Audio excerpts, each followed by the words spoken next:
Fala, meu querido passageiro, seja bem-vindo de volta ao Cinema nos Trilhos, o seu podcast semanal de cinema. Eu sou Yasser, o seu host maquinista, mas antes da gente falar do filme, eu tenho um recado importante, na verdade, porque esse episódio ele é um pouquinho diferente. Por quê? Porque, na verdade, ele tem um convidado, que é o Felipe. Mas quando a gente gravou esse episódio, ele não era convidado, ele ainda era co-host aqui comigo no programa, né? Pra quem é das antigas aqui do Cinema nos Trilhos, vocês sabem que eu fazia os episódios com o Felipe, a gente tem mais de 90 episódios, aliás, acho que a gente tem exatamente 89 episódios juntos, né? E aí o Felipe, ele teve que sair do projeto e eu continuei fazendo os episódios aqui sozinho, mas a gente gravou este episódio lá em abril, né? Só que teve um problema no arquivo, o arquivo foi corrompido e a gente perdeu a gravação do Felipe, e por isso que esse episódio acabou não sendo postado. Porém, como ele tem a ver com terror, tem a ver com Halloween, tá numa época legal aqui pra gente aproveitar e fazer um episódio temático, né? Eu decidi aproveitar, então, já que eu tenho o áudio do Felipe, aproveitar que eu tenho a minha imagem, o meu áudio e a imagem dele, e colocar aqui. Então, infelizmente, esse episódio é um pouquinho diferente, não vai ter duas pessoas conversando, vai ser só a minha imagem, mas eu acho que ainda assim é um episódio válido pra vocês, pra gente aproveitar o Halloween, aproveitar essa época e um filme que a gente já tinha assistido e gravou e ficou um episódio legal. Então é isso, recado dado do que se trata, né? Esse filme, que ele é protagonizado pelo David Dastmalchian, o nome dele é difícil de falar, mas é David Dastmalchian. E, basicamente, ele é um host de um programa daqueles de talk show, uma coisa meio Jimmy Fallon, sabe? The Tonight Show, uma coisa assim, onde ele traz convidados, faz entrevistas, faz apresentação. Só que o programa dele tá em decadência, né? E justamente em uma noite específica lá do ano, eles vão fazer a medição de audiência, e se essa audiência for baixa, esse programa vai ser cancelado. Então, nesse desespero, né, de fazer sucesso, ele decide apelar e justamente trazer uma pessoa que supostamente está sendo possuída e uma médium, assim, para interpretar as coisas, e também um especialista, né, em fraudes, assim, pra tentar desbancar isso, e eles colocarem um contra o outro ali. Então é uma situação bem interessante, é um filme bem divertido, e eu vou deixar então vocês aí com o Yasser do passado e o Felipe do passado, que antes era co-host, né, quando a gente gravou, mas hoje vem aqui inesperadamente como um convidado para conversar comigo sobre o filme. Mas antes do filme, claro, a gente tem que fazer aqui a leitura dos comentários, então bora lá. Os dois comentários que eu vou ler hoje são do episódio passado, que foi sobre Francis Ha, um episódio maravilhoso, recomendo vocês assistirem, né? O primeiro comentário, ele é mais rápido, ele é do Guilherme Carvalho da Rosa, falando: querido Yasser, também vi há pouco o Francis Ha, que legal.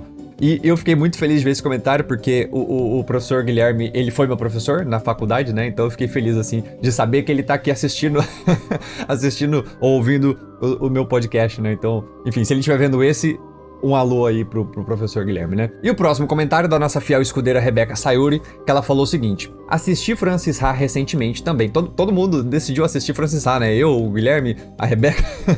Coincidência, né? Mas vamos lá. Assisti Francis Ha recentemente também e adorei. Gosto muito desse tipo de filme e fico muito feliz por ter um vídeo dele no seu canal. A protagonista me surpreendeu porque inicialmente não gostei dela, mas não pela sua personalidade e sim por algumas atitudes que ela tem com a própria vida, e a surpresa em tudo isso é que me identifiquei muitíssimo com a Frances em minha adolescência, tanto nas atitudes que reprovo, quanto no seu amadurecimento e alguns aspectos da vida dela. É um filme que se tornou muito pessoal e me emocionou de uma forma muito delicada, e a trilha sonora também me impressionou porque eu já conheço praticamente todas as músicas e quase todas tem no meu Spotify. Assim, eu não conhecia as músicas, eu acho que eu até mencionei isso durante o episódio, mas foi algo que me chamou atenção, as músicas, assim, com certeza elas chamam atenção. E que legal, assim, que o filme se conectou com você. Eu acho que eu também, no começo ali, eu não tava gostando muito da Frances e tal. Não, na verdade, nenhum dos personagens do filme foram pessoas que eu achei interessantes, assim, tipo, como pessoas, como personagens sim, mas sei lá, se fossem pessoas na vida real, não seria o tipo de pessoas, assim, com quem talvez eu teria amizade, sabe? Coisa do tipo. Eu até falei isso durante o episódio também. Mas que legal que você se identificou, né? Eu achei legal que você colocou, assim, em minha adolescência, tanto nas atitudes que reprovo, né, quanto no seu amadurecimento. Ou seja, às vezes, coisas que a gente já passou, situações que a gente passou, né? Porque é um filme que ele tem uma questão muito natural, realista, assim, de tentar retratar como a gente é quando é jovem adulto ou adolescente, ou tá nessa fase de crescimento, amadurecimento. Então muitas coisas que os personagens fazem, né, ou situações que eles passam, talvez sejam situações que a gente passe ou tenha passado, e então acho que isso que é relacionável, assim. Que legal, fico muito feliz que você tenha gostado do episódio e mais uma vez esteja comentando aqui. E você fez ainda aqui, ó, pode fazer um vídeo sobre o filme Ruby Sparks, A Namorada Perfeita, é um dos meus filmes favoritos da vida. Muito obrigado pela recomendação. Eu sempre gosto quando vocês aqui dos comentários pedem filmes, porque eu vou adicionando na lista e sempre vai ter coisas pra assistir. E claro, né, a gente também assiste algo que vocês pedem, o que é sempre legal. Então, vou colocar na minha lista com certeza e eventualmente ele vai aparecer por aqui. Fica de olho. É isso, essa foi a leitura de comentários dessa semana. Bora voltar então com o Felipe e o Yasser do passado. Mas então, Felipe, o que você achou deste filme? O que você achou de Entrevista com o Diabo? O que você achou dos atores? Enfim, fala um pouco aí sobre a sua experiência com o filme. Cara, eu gostei do filme, tá? Eu gostei do filme Entrevista com o Demônio.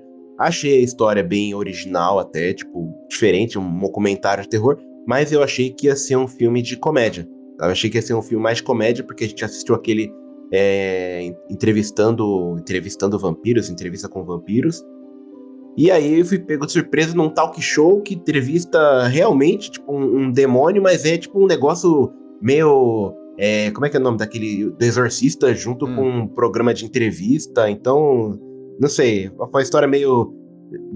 demorou um pouquinho só pra eu engatar, mas, tipo, acho que quando chegou lá nos 30, 40 minutos do filme, aí foi uma maravilha, eu gostei do restante. Mas no começo eu achei, tipo, que eles enrolaram muito pra poder chegar nesse demônio aí, bicho. Mas de um modo geral, assim, achei o filme bem interessante. Sim. Não sei se eu assistiria de novo, mas eu achei bem interessante. Só corrigindo, você falou Entrevista com o Vampiro, mas isso é outro filme. Isso é um filme lá com o Brad Pitt. A gente assistiu Entrevista com o Vampiro, né? Não, Entrevista com o Vampiro é com o Brad Pitt e o Tom Cruise. O que a gente viu é O que Fazemos nas Sombras. Esse é de comédia. O que Fazemos nas Sombras, isso. Que Entrevista com o Vampiro é um filme que existe, só que é outra pegada, é outro lance. Que não é comédia. Mas então, eu não sei, eu não tava esperando que esse filme fosse... Eu não conhecia nada sobre esse filme, pra ser sincero, eu bati o olho ali na Netflix, eu vi o David Desmaltin, e aí eu falei, pô, esse cara tá meio... Eu já via ele no Cavaleiro das Trevas, que ele é um dos caras lá que seguiu o Coringa. Ele é o Bolinha do Esquadrão Suicida, né? Então ele tá aí fazendo algumas coisas, e aí eu falei, dá uma chance pra ver o cara como protagonista, porque eu nunca tinha visto ele, né, como protagonista de nada. Aí eu vi ele e vi o nome, esse nome já, Entrevista com o Demônio, eu falei, pô, da hora, vai ser um filme legal. E aí eu decidi assistir, mas eu não sabia nada. Só que eu não senti isso pela capa, nem pelo nome, que seria comédia. É que eu acho que talvez você tenha associado com o que Fazemos na Sombra e tal. Fazemos na Sombra, meu comentário, eu achei que ia ser uma parada muito parecida. Mas não foi, não. Mas não, assim, eu já tava pensando que fosse um filme mais sério. Eu achava que ia ser mais desde o começo mesmo, assim, do tipo, olha, trouxemos o demônio aqui, ou essa pessoa que tá possuída pelo demônio pra falar, e isso acaba ficando mais depois no filme, né? Eles dão toda essa introdução do médium e da entrevista e tal.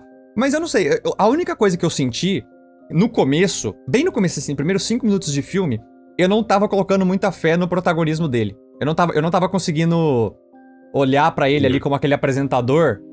Porque esses programas, tipo do Jimmy Fallon, do outro Jimmy, que eu esqueci o nome agora, tem um Jimmy alguma coisa, e do Brian, você tem que ser carismático, você tem que ser aquele personagem exagerado. E eu falei, cara, parece que ele não tá tendo esse carisma de um host de talk show, né? Só que depois eu me convenci. Tipo assim, passou 5 minutos ali, eu falei, não, beleza. Já não tô mais enxergando lá o David, eu tô enxergando já o personagem aqui, tá ligado? Então pra mim, eu tava com um pouco de receio ali nos primeiros 5 minutos, depois funcionou pra mim. E eu não sei, eu fiquei fisgado pela história, eu não senti isso que você falou, assim, que só lá pelos 40, 50 minutos que você começou a se interessar mais pelo filme. Pra mim, logo ali no começo já eu comecei a sentir... Porque pra mim tudo foi uma construção, né? Eles trazem o médium começa a sentir os sinais, aí você fala assim, será que vai ser um filme que vai focar muito nesse lado mais do tipo assim, tentando ser meio cético e, não, ninguém liga pra isso, mas, sabe, aí começa a aparecer uns negócios que você fica, putz, será que tá acontecendo mesmo? Será que eles estão só fazendo um show, sabe? Então, eu não sei, eu fiquei fisgado a querer saber mais sobre a história, a falar, onde é que isso aqui vai chegar? Onde é que é o desfecho disso? Então eu curti já mais desde o começo, assim. Eu tava esperando o demônio desde o início, né? Então, enquanto ele não chegava, eu fiquei, caraca, mano, cadê? Tipo, por que tá a enrolação? Cadê o demônio? Cadê o demônio? Tipo, como é que vai ser? Porque eu achei que ia ser isso que você falou, tipo, que eles iam trazer um demônio, o demônio ia sentar ali e eles iam ficar entrevistando, tipo, um Padre Quevedo, sabe? Tipo, aquele como é que era? Padre Quemedo, né? E que ele ia ficar conversando, entrevistando, o demônio ia fazer umas piadas e tal. Porque eu falei, pô, entrevista com o demônio, tipo, geralmente pra mim seria uma parada, tipo, de comédia, tipo, você não... É que eu sou meio cético, não acredito em demônio, sabe? Tipo, então, eu fiquei esperando uma parada mais assim. E aí, quando começou esse negócio, vem médium, programa caindo, vamos tentar levantar, vamos fazer alguma coisa, traz esposa, traz não sei o quê. E aí não vinha demônio, eu falei, cara, acho que não tem demônio aqui, sabe? E aí demorou muito tempo pra chegar e eu não vi nada disso. Eu não tinha visto trailer, eu não li a sinopse, não vi nada de nada. Então a visão que eu tava é que ia ser uma parada muito mais cômica, sabe? E eles conseguiram fazer uma parada de terror. Não tô falando que o filme é ruim, tá? Eu tô falando que o filme, tipo, não atendeu as minhas expectativas iniciais, assim. Mas a história é muito bacana, cara. Tipo, e eu acho que deixa você meio, às vezes até meio confuso sobre o que realmente tá acontecendo, sabe? Tipo, teve alguns momentos ali que eu olhei e falei, caraca, tipo, será que realmente tá acontecendo? Tipo, o cara tá realmente tendo uma abertura de barriga no palco, aí depois eles foram lá e mostraram outra história, falaram, não é assim, assado, sabe? Tipo, então, eles têm uma proposta diferente. Mas, não sei, não me fisgou tanto assim, Eu não. acho que foi mais uma questão da sua expectativa mesmo por causa do nome. É, Porque o nome original nem é entrevista, chama Late Night with the Devil, né? Tipo assim, tarde da aham. noite com o demônio. Então talvez se tivesse uma perspectiva diferente se fosse um nome diferente desse. Porque se associou muito com o que fazemos nas sombras, né? Que você tava confundindo o nome com entrevista com Exatamente, vampiro e cara. tal. Exato. Eles estavam esperando comédia. Mas tipo. Não sei, cara, eu curti o jeito que eles contaram essa história também, porque a gente tem meio que dois cenários, digamos, diferentes, né? Tipo, tem a Uhum. parte onde a gente tá literalmente assistindo o programa de TV que eles estão gravando, Isso. e a gente tem essa noção. É legal como eles fazem isso, porque quando eles estão no show, quando ele é o apresentador e tá apresentando e tá ao vivo, a gente tem um formato de tela 4x3, porque isso se passa nos anos 70, né? Nos anos 70 era aquele Aham. formato mais quadradinho. Então tá assim, tá colorido e tal. Quando vai pro mundo real, que é do tipo assim, corta, vamos pro intervalo, e aí eles saem, começam a conversar entre eles, aí não só tá num formato mais amplo, não chega a ser o 16:9, ainda é um pouquinho menor, mas tá em preto e Aham. branco, né? Então Sim. esse mundo real está em preto e branco, enquanto que a imagem da televisão que a gente tá assistindo está colorida. Então eu achei interessante isso. E no formato 4x3. Eu achei interessante essa maneira. E é muito legal que, cara, pra você ter uma ideia do quão bem eu acho que eles fizeram essa questão de parecer um show dos anos 70, não só o design, né? Tipo, aquela questão dos logos, né? Aquela coisa mais antiga dos anos 70 de Aham. televisão, como a qualidade da imagem, em ser 4x3, aquele chiadinho de televisão que tinha, assim. Não só essa parte técnica, mas a maneira como eles conduzem, o tipo de corte, o tipo de zoom. Porque a TV evoluiu, hoje a gente tem uma TV com movimentos mais modernos, com a qualidade mais moderna. Mas acho que o próprio jeito como as pessoas se apresentavam, ou falavam, como esses talk shows funcionavam, assim, com aqueles cenários falsos, sabe, de noite. É um negócio muito legal. Tanto é, cara, que quando eu vi isso na Netflix, eu tava passando lá e vi, eu achava que era um filme dos anos 70. Entendeu? Ah, caraca. Eu não sabia que era um filme recente que se passava nos anos 70, porque eu não tinha visto a data, né? Eu só fui ver, Aham. assim, porque depois eu vi o ator, né? Aí eu falei, pô, esse ator é novo, né? Então não tem como. Mas é engraçado, porque eu pensava que era um filme antigo, sabe? E eu acho que eles Não, conseguiram bem encapsular essa época dos anos 70 ali, tanto nas roupas e tudo mais, né? No conjunto todo da obra e na maneira como eles fizeram isso. Mas cara, tá eu muito achei legal. boa. Não é um filme de documentário, como você tinha dito. Tipo, ele tem uma questão, tipo, ele passa esse filme mais narrativo em preto e branco e quando eles vão pra televisão ele mostra como se fosse um found footage, né? Tipo assim, olha, gravações, a gente É gravou um isso. programa dos anos 70. Então ele é mais essa mistura de narrativa e found footage, mas não necessariamente um documentário, assim. Mas, cara, eu curti. Eu achei que eu não ia curtir tanto nos primeiros 5 minutos, depois eu me engajei. O final eu fiquei um pouco em dúvida, porque nos últimos 20 minutos ali, ele fica um pouco galhofa. Fica. Ele fica um pouco galhofa. Mas eu consigo entender a justificativa ali, sabe? Eu consigo entender. Tipo, Aham. não é tão galhofa. Teve algum filme que a gente assistiu aqui no cinema nos trilhos, que era de terror também, que, tipo, era inteiro sobre uma casa possuída lá, lembra? Uma casa que tinha um Ah, demônio. eu E aí lembro. tinha a mãe, É. tinha os filhos. E aí, tipo assim, ela não sabia que os filhos dela estavam inventando a história, ou se realmente estavam possuídos. E aí aquele filme é todo sério, sério, sério, sério, sério. E de repente ele fica galhofa no final e quebra tudo que você tava assistindo ali. Esse daqui eu já não senti isso, entendeu? Esse daqui eu consegui Aham. entender que aquela galhofa ali tem um certo... Tava presente em todo momento ali durante o filme. E eu não sei, pra mim não foi um incômodo tão grande. Mas eu acho que talvez algumas pessoas possam se incomodar um pouco, porque ele fica quase uma coisa beirando alguma coisa meio do Robert Rodrigues, assim. Não sei se você já Cara, assistiu. esse final, essa parte não me incomodou tanto. Não Porque me incomodou também.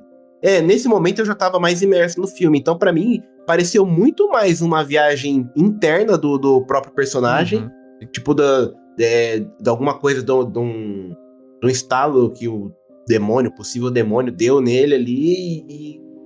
E ele entrou, tipo, nessa espiral de relembrar tudo a trajetória dele e todas as coisas ruins, todas as coisas que demoníacas que aconteceram pra ele chegar onde ele tava, sabe? Sim. Então, essa parte não me incomodou tanto, assim, não achei tão galhofa. Mas achei da forma como eles contaram, né? Tipo, a forma como eles contaram é, tipo, muito característica de, tipo, retrospectivas das TVzinhas de antigamente. Tipo, você vai ver programa do Gugu antigamente, eles mostravam retrospectivas paradas, tudo muito estranha.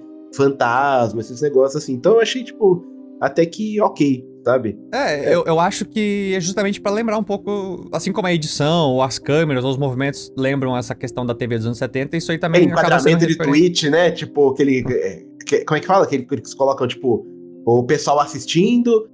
Então tinha muito isso na TV, né? Que eles mostravam a cena assim, e aí o rostinho da pessoa, tipo, só mexendo a cabeça assim, não acredito nisso, não sei o quê. É por isso que eu falei, eu acho que também tem um pouco a ver, toda a estética, a edição, os efeitos, assim, tem a ver com essa coisa dos anos 70, desses programas de auditório e tal. Cara, eu curti, eu fiquei bem imerso, e eu acho que é um filme que ele se beneficia de ser um pouco mais curto, ele tem 1h30, e eu acho que se ele fosse aquele filme, não, vamos tentar fazer 2 horas e 20 de filme, ele ia acabar ficando um pouco maçante, entendeu? Porque eu acho que ele não conseguia... Tipo, a história é esta, sabe? Ela é simples, ela é dentro desse programa, e eu acho que se a gente fosse tentar fazer 2 horas e 20 ali, talvez ia tentar passar, nossa, não, vamos fazer um filme mais intelectual aqui, que ele não chegaria a ser, entendeu? Eu acho que ele se reduzir um pouco, fazer um negócio mais conciso ali, funciona, você se diverte. Eu curti, cara, eu curti bastante esse filme, eu achei bem interessante. E eu acho que o que chamou atenção mesmo foi essa maneira, a maneira como eles contaram a história. Porque podia ser uma história contada mais narrativamente de forma como outros filmes fizeram, ia ser um filme meio genérico. E eu achei que aqui a maneira como eles contaram a história foi diferente, sabe? Sabe uma coisa que eu gostei da história toda? O contato visual dos artistas, dos atores com a câmera. Que parece realmente, em diversos momentos, que eles estão olhando, tipo, no seu olho, assim, sabe? Sim. E achei muito louco. Principalmente a personagem, a menininha lá, que tá possuída lá, tipo, faz o contato visual com a câmera e parece que ela tá olhando pro seu olho. Tem vários momentos que eles ficaram olhando direto assim e eu virei a cara, porque credo, estranho, sabe? Tipo... Não, e o pior é porque, assim, ainda bem que você falou isso que eu tinha esquecido de comentar, mas justamente, tipo, dentro do programa de TV, justifica. Inclusive, o David, ele tá sempre olhando pra frente, por quê? Porque ele tá falando com o espectador, ele tá gravando programa de TV, né? Agora, quando a gente corta pra realidade lá em preto e branco, ele nunca olha pra câmera. Por quê? Porque ele não tá gravando um programa, né? Ali no programa ele olha pra câmera.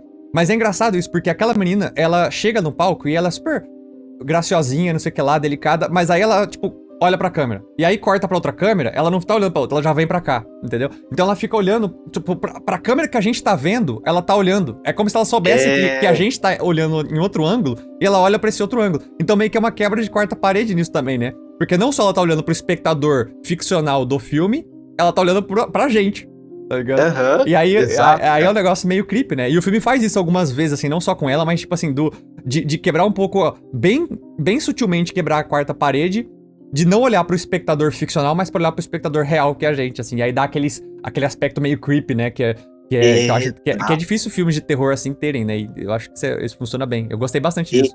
E essa parte que me deixou arrepiado no filme. Isso eu gostei pra caramba. Tipo, hipnose. Tipo, do nada, o cara está com um pêndulo ali, e aí você fica, tipo... Eu fiquei virando a cara também, falei, não vai me hipnotizar, não. Então, tipo... mas isso que eu falo de, às vezes, eles adotarem um pouco a galhofa. Tipo, não é uma galhofa, tipo, às vezes, nível, por exemplo, Tarantino, Robert Rodrigues.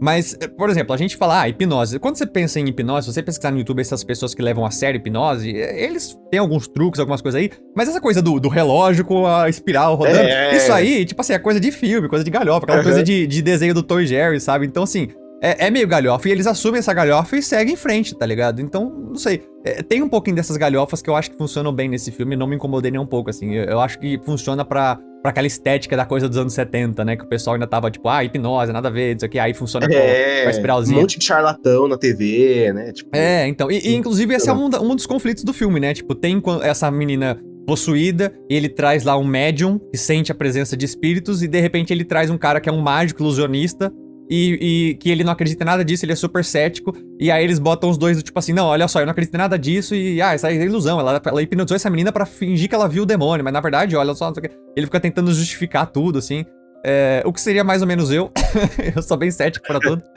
mas eu não seria chato, porque aquele cara era muito chato, tá ligado? Ele era cético, mas ele era muito chato. Ele é chato, cara, inconveniente, hein? Inconvenientezão, né? Eu só não seria o chato, assim, porque assim, eu sou cético, mas eu fico na minha, tá ligado? É respeitoso, né? Então Tá, ok. E aí, não, ele é o cara chatão lá e tal, mas cara, eu não sei, eu gostei dos personagens, eu gostei. Parabéns pra menina também, que ela é bem nova, acho que ela tem, agora ela tá com 18, acho que quando ela fez o filme ela tinha 16 ou 17. Foi em 2023, né? Pensei mesmo. Talvez até antes. Então, e assim, eu acho que ela fez muito bem, sabe? Porque eu sei que a gente fala sempre isso aqui, mas é meio difícil. Ela não é criança, né? Ela é mais adolescente já. Mas é meio difícil, principalmente nesses papéis onde você tem que, você tem que fingir que é o demônio agora, que tá possuída. E você tem que ser creepy. Às vezes é muito fácil você querer fingir ser uma pessoa medonha, assim, esquisita, e exagerar e ficar aquele esquisito galhofa demais, onde você não acredita mais, sabe? E eu acho que ela conseguiu bem ser aquela garota, tipo, fofinha, que assusta, sabe? Por ser fofinha demais, no contexto que não é fofinha. Cara, assusta mais sendo uma garota fofinha do que como demônio. Você fica esperando, você fica na expectativa, mano, alguma coisa vai acontecer, o que essa menina vai fazer? O que ela tá me encarando na câmera, sabe? Então isso é muito maneiro, isso eu achei bem da hora mesmo. Assim. Então, eu curti, então, assim, eu achei a atuação de todo mundo boa, assim, inclusive a do David, fiquei mais interessado, eu preciso procurar mais filmes dele, porque a única referência que eu tenho é o Bolinha. Cara, eu já Você assistiu Esquadrão Suicida, não assistiu, do James Gunn? Assisti. Então, ele é o Bolinha. Eu nem lembro quem é Bolinha. O cara das bolinhas, pô. O cara com o uniforme branco cheio de bolinha colorida. Que solta umas bolinhas aqui. Sei quem que é. Sei quem que é. Então, ele é bolinha. Então é daí que eu conheço ele mesmo. Pô. Então. Mas é isso que eu falo, eu já vi ele aqui ou ali, sempre nos personagens coadjuvantes, entendeu? Esse é o primeiro que eu vejo que ele é o protagonista. Eu acho que dá pra ele fazer mais protagonistas, sabe? Eu acho que ele tem mais a entregar aí também. Quem sabe ele cresça um pouco mais agora e consiga fazer uns filmes. Porque esse veio depois de Esquadrão Suicida, então talvez o Esquadrão Suicida tenha dado aquele destaque pra ele, e aí chamaram ele pra fazer esse filme, então vamos ver, né? E eu acho assim, ele é o tipo de personagem, eu não sei porquê, mas ele é o tipo de cara que ele parece naturalmente meio esquisito. E aí eu acho sempre bom pra fazer esses personagens esquisitos, sabe? Eu acho que ele funciona bem. Exatamente. Eu não sei se esse é o filme que vai catapultar ele pro sucesso não. Relato, mas seria bom ver. Eu acho legal a música desse filme. Ela não é muito de destaque, assim, mas tem uma questão daquela coisa. Pra quem. Esse filme ele faz muita referência a essas coisas de terror dos anos 70, sabe? Que tinha aquela. Era uma vibe que meio. Hoje é retrô, né? Na época não era, mas aquela coisa daquele instrumento que eles até usam no palco do programa, que você só vai com a mão assim e pela distância ele começa a fazer um som diferente, sabe? Faz aquele sabe, de coisa assim. Eu acho aquele tipo de instrumento, esse tipo de música. Eu acho isso muito legal também. Lembra bastante esses cartoons mais aterrorizantes, assim, que tinham nos anos 70. Ou os tem uma frequência estranha, né, cara, pro nosso ouvido, assim, eu acho muito louco isso. Que realmente tem uma capacidade de deixar a gente meio arrepiado, meio agoniado, assim. Lembra um pouco Exorcista, que você disse. Talvez pela menina, né, que tá meio possuída ali e tal, assim. Não chega a ser aquilo, mas eu acho que ele faz várias referências, assim, a essas coisas dos anos 70. Porque o Exorcista também é dos anos 70, eu acho. Então, ele faz várias dessas referências, assim. De filmes daquela época de terror, que tinha uma vibe completamente diferente dos terror que a gente tem hoje. E eu acho... Virou meio que um nicho do terror, um terror dos anos 70, né? Tipo, não é mais... É um negócio engraçado demais, mas enfim, é isso, cara. Eu não sei mais o que falar desse filme. Eu acho que vale a pena assistir. É 1h30 só, então ninguém vai perder muito tempo também se você não gostar, assim. Eu acho que eu acho que tem chance da galera gostar, tá? Embora tenha algumas coisas aqui, outra que o Felipe falou que ele ficou receoso. Eu acho que se você for sabendo que não é uma comédia e esperando algo não muito sério, assim, é interessante. Eu curti. Porque, assim, eu fui com uma expectativa completamente alucinada, então, assim, por isso que pode ter prejudicado um pouquinho a minha experiência do filme, mas eu acho que é um filme bem legal e que vale a pena assistir, assim, tipo... Sim. Tem um final um pouco mais alegórico, como você tava falando, que talvez incomode, porque eu sei que tem gente que às vezes gosta de um final fechado, né? Tipo assim, aconteceu isso e acabou, né? E aí ele tem aquele final... Ali, né? Ele deixa um final alegórico interpretativo, do tipo, entende aí o que você quiser entender, isso aqui aconteceu ou não, sabe? Aí você vê. Então talvez tenha gente que não goste por causa disso. Eu não me incomodo, eu gosto de finais abertos assim também, gosto de final fechado, então assim, dá pra teorizar, né? Dá pra ficar brincando, dá pra falar, teorizar, dá pra ficar pensando, isso é legal. Dá pra interpretar e tudo mais, então é legal. Mistura até um pouco aqui, eu não sei se esse filme tem um quezinho ali meio de Bebê de Rosemary. Não assisti Bebê de Rosemary, cara. Que também um dos clássicos, do Polanski e tal. É um filme muito bom. Enfim, tem bastante referência a esses filmes de terror, da TV e tal. Cara, pra mim, é um filme... Eu gostei bastante. Eu gostei bem mais do que eu achava que eu ia gostar. Achei um filme interessantíssimo.